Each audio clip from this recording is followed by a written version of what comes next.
Hey, it's Rick being AZ, and this right here is a Rokor, R-O-K-R, marble run, which is a lot of fun to build, especially if you're of the building type. It's a great pastime, and the kids kind of love it, the grandkids especially so. And this one uses ball bearings like that, and I'm going to try and duplicate this spiral in something bigger, because unfortunately the youngest grandkids love to hit this. They smack at one and I don't want them breaking it, so I'm going to make something a little bigger that can use tennis balls, and I'm going to start by trying to replicate this. So I was using the calipers here to take some measurements, get some depth measurements with the little thing that sticks out the end. Ended up with these measurements. And I'm going to convert that over to the size of a tennis ball. Here's your ball bearing, tennis ball, and we'll see if that works. So the classic way to draw a spiral, because I am going to need to draw a spiral, if I can do this, is to wrap a piece of string around an appropriately sized piece of dowel rod. It's actually the width of the track divided by pi, gives you the diameter. So you do have to remember a bit of your school math. Wrap it up, stick it in the middle, bring it out to about the right spot, and start drawing. But this had problems. The string is too stretchy, and it just doesn't, the end of the pencil wobbles all over the place. So I scrapped that idea. Right, so to create the spiral you need to draw a couple of axes 90 degrees to each other. It helps if you have one of these, a set square or something, or you can just measure in from each edge the appropriate distance and you'll get two lines that intersect. To start the spiral off, it starts at 45 millimeters out, and the next spot over here is going to be 56 millimeters out from the center. So the radius between these two I'm setting as halfway between. So I've got to add 5.5 millimeters to 45, say 50.5. 5.5 to this one, 61.5. And I've measured that out along this line along the bottom. And these increase by 11 millimeters each time. So your very first set is going to be this 50.5 millimeters. What you do is you put your point in at that end, scribe a curve, put your point in at the other end, scribe another curve, then you use that center point that you just scribed in as the center for your curve. That's pretty good. I'm actually drawing right over the top of the other one, didn't think it would do that. And you continue on around like that. Lengthen it out to 61. You've got to have your marks out on the axes lines. And these are all going to be 44 millimeters apart from each other. This is just the middle. And you just keep doing that. And you keep going out and out and out. It's not exact, but it's going to be close enough. Okay, this little calculation down here was me figuring out 6 1/4 turns, how wide of a piece I need to make or obtain from Home Depot to start this whole project off. Unfortunately it's a bit wider than the hardboard I wanted to get. They have a 24-inch piece. 25.6 looks good. By the time you've done the math here, maybe I might take half a turn out of it or something. This is the plan on how I hope that this spiral will work out. Use a piece of wood down the side, cut some notches in it, drop the spiral into the notches, and have this support it somehow, which I haven't figured out yet. That's going to be part of the adventure. Okay, so based on the actual measured width of this piece of hardboard, 606 millimeters, I've got it laid out. There's the L1 point, the longest point. Next, so it's spiraling this way. So these are the numbers I'm going to be using for the various dimensions, and I'm going to set up these lines across the hardboard. They're in pencil, so they're kind of hard to spot, but I think I'll be able to see them. And this is just a close-up in case I had it too far away when I was holding it just now. Right, so now that I know I've maximized the width, I've got the line drawn up here. I do 44, 88, etc. all the way to just inside the dropout circle, which is in the middle. And I can do the same thing at each point. So when I take it over here, I can just measure in from the edge because I've maximized the circle.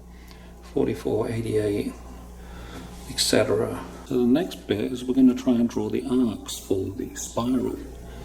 So there'll be 4 arcs per once around. And this is a beam compass that comes from my old drafting days when I was a draftsman. That was long before CAD was invented. It was probably just an idea in somebody's head.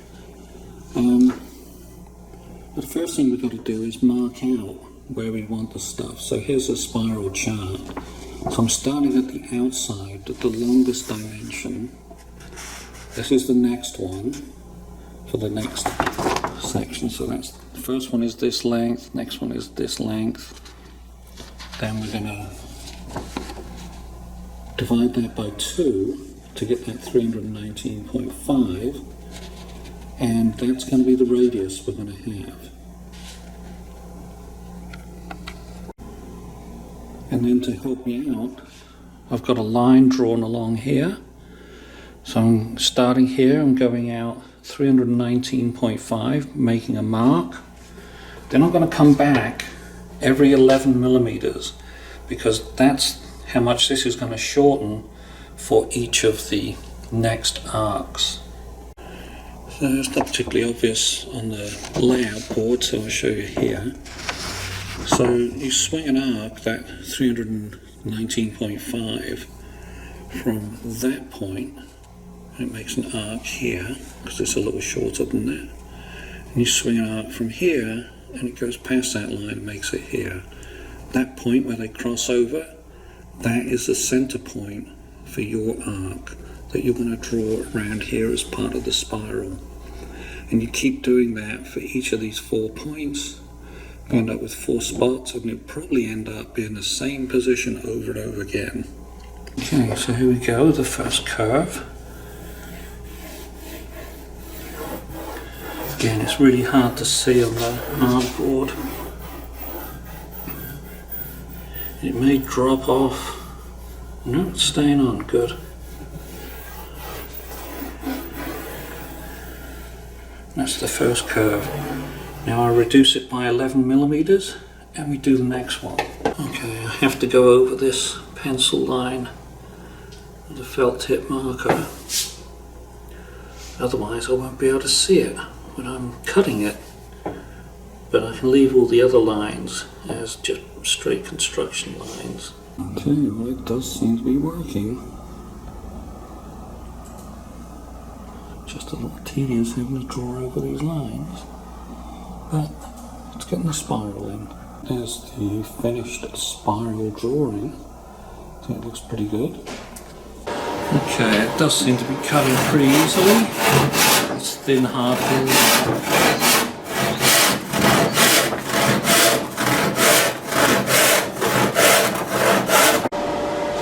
Didn't take long at all. I just held on to this end when I was cutting down the far end. Pretty clean cut. So I'm going to use this because I know it's going to cut a pretty straight line.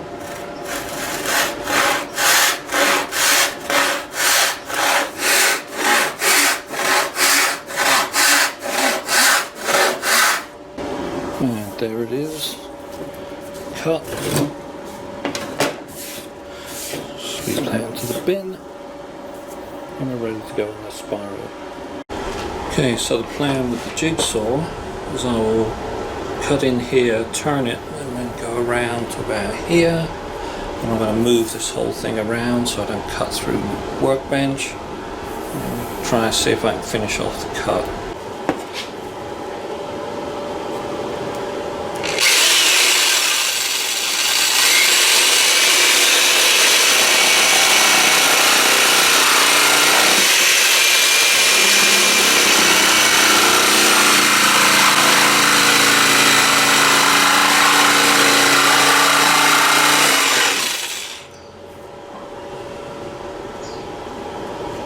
That's pretty useless, I can't see the blade.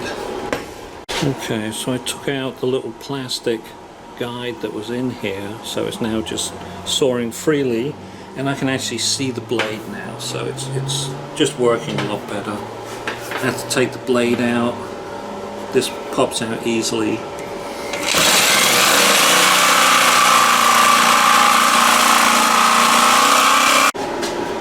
Yeah, it's making a pretty good curve. Very little left to sand off, just in the areas where it runs out, and it's doing quite well. I'll continue. Something I'm learning as I'm doing this is that this free edge vibrates like crazy, so I'm adding tape as I go. So up to here. The tape helps quell vibrations a bit.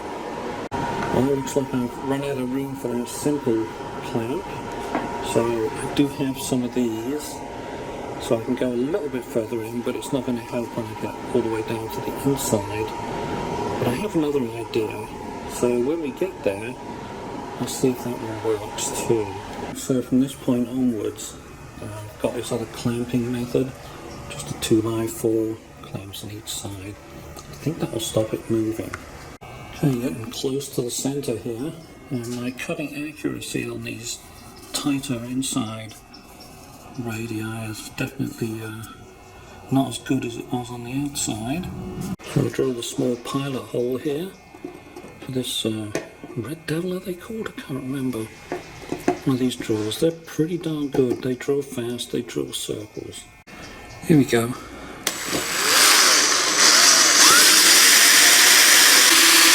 Still faster on a solid piece of wood, but it's working here. Almost there.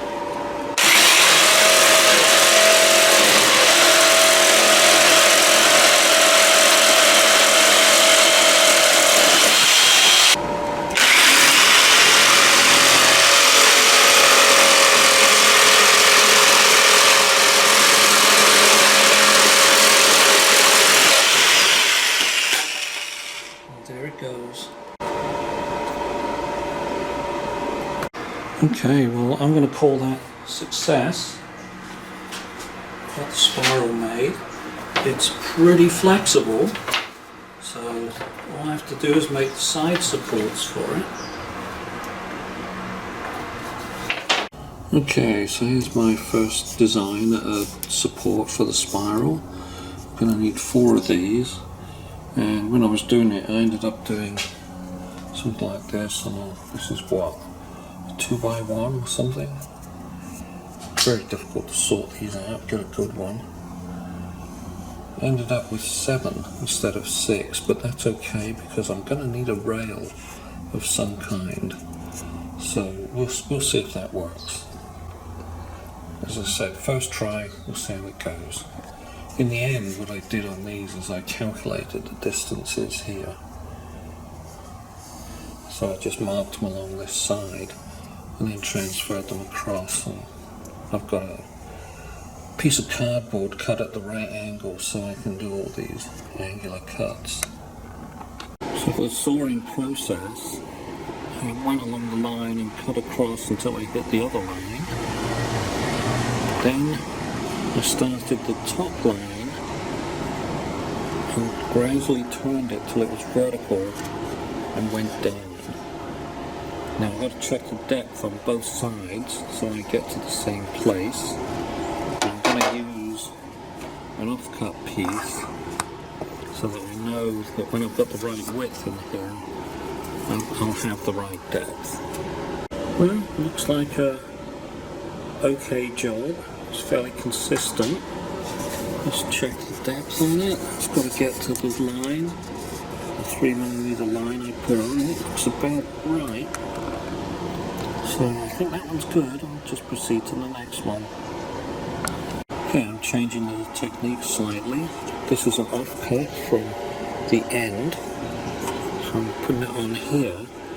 So when I'm putting the saw blade in to do this top cut, and then I rotate it over, I know how far to go because it's going to hit that block. Doing these vertical cuts along the back, I did turn it vertical to do these front cuts down this side. So the front cuts, I'm starting resting against the back edge like that, and with my thumb resting on the left side there, I go vertical with it and then cut it down to the line. Okay, so that is all done. Let's go and see how the helix fits in here. Okay, so here is the preliminary design where I use the struts here to hold this. I've got twist ties to hold them in at the top and the bottom. Created this little frame to hold them. And I think it's time for a little bit of testing. So I've got a tennis ball and one of these little rubbery baseball type things to test it with. Let's see what happens.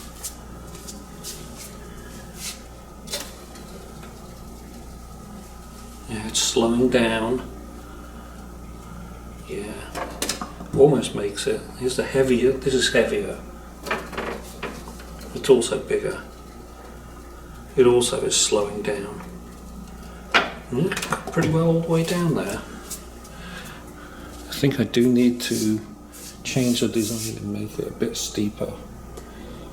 So at the back on these two legs, I've lifted it by the thickness of an extra piece of this. So I'm going to test it by running it up this way and see if it accelerates coming down.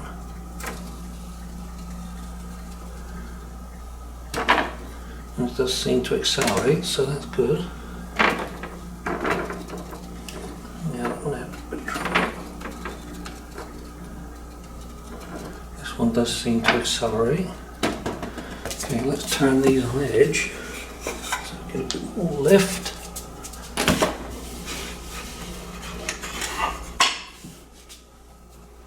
Try again.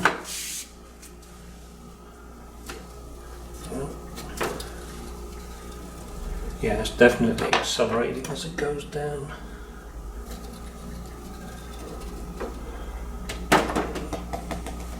Okay, I think that might give me a clue as to how much I have to change the design. So this is the current design I have. The track is 44 wide, and I put 33mm for the height between each step. That number there is going to have to increase. This one might actually decrease as that gets bigger. I'll have to figure that out later. Could be tricky. So here's 2 bits of wood I put under there. This one's 38mm wide.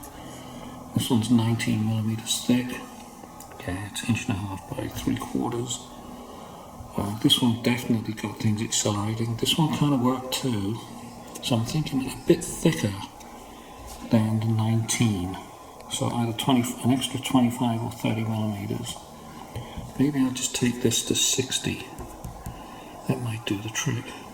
And I think I'll be guaranteed of actually getting in the sweet spot then. I do have a larger steel ball, which is just a bit smaller than a tennis ball. It's pretty heavy. If I put it on this spiral, I think it's going to bend it too much. But, you know, it might be fun. Let's see if it gets around. I'm doing this one on carpet, not on tile, because when it drops out the end, I don't want it to crack the tile. Yeah, I actually think this is way too heavy.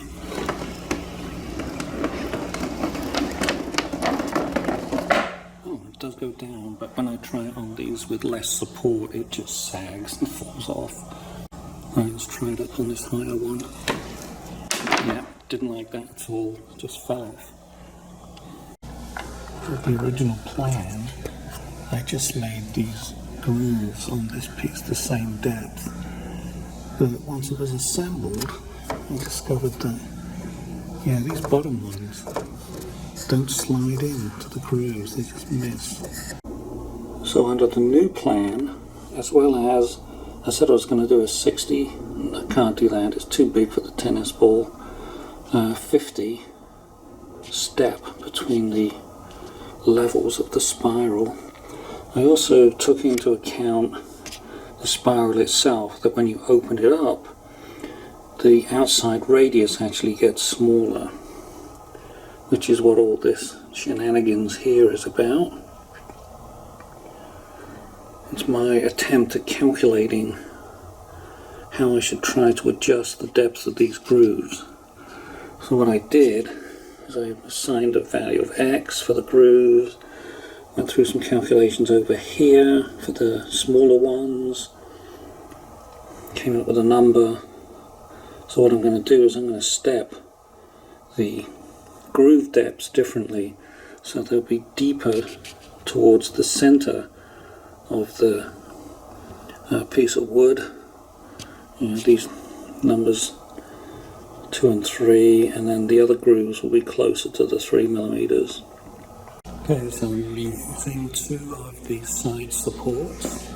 Those would be these 2 pieces here. Unfortunately, we got a knot right on the cut line, so that'll be a lot of fun to deal with. And here we go, 4 new supports, with the grooves deeper in the middle than at the ends, both sides.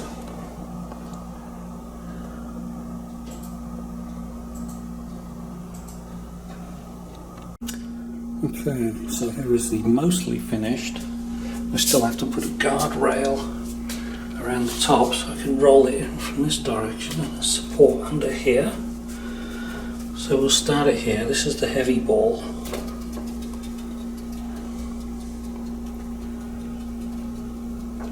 Looks like it's mostly working. Tennis ball. Yeah, it's kind of slowing up. Yeah, it slows down, doesn't it? Little foam ball. Yeah, that one seems to be going around. Pretty good. All the way to the bottom. Yay! Now with deeper grooves definitely helped get the bottom of this in, so it's not hanging out anymore. Well, the steeper pitch definitely works, and grandkids just seem to love this, playing with it for hours. Works with a variety of balls as well. So I originally designed the tennis ball. It works with these squeaky balls. As well as this rubber. And here's a giant plastic ball.